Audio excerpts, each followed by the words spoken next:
আপনার চেহারার দিকে আম খাস সব শ্রেণীর মানুষের অবস্থা একটাই, চেহারা দেখলে বুঝার উপায় নাই যে মানুষটার মৃত্যুর ভয় আছে, বহুদিন বাঁচবে।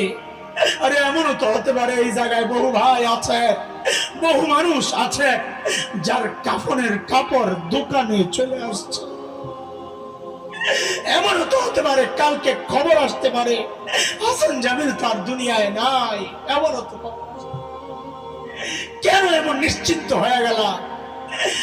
চুল পাইকা পাইকা সাদা হয়ে গেছে, গুনাহ ছাড়তে পারি না। দাড়ি পাইকা সাদা হয়ে গেছে, গুনাহ ছাড়তে পারি না। অথচ মালিক ডাক দিয়া দিয়া বলতেছেন, আলাম ইয়ানিল্লাযীনা আমানু আন তাখশা কুলুবুহুম লিযিকরিল্লাহ। আল্লাহর ভয়ে গুনাহ ছেড়ে দেওয়া, আল্লাহর ভয়ে অন্তরটা কেঁপে ওঠা এখনো কি সময় হয়?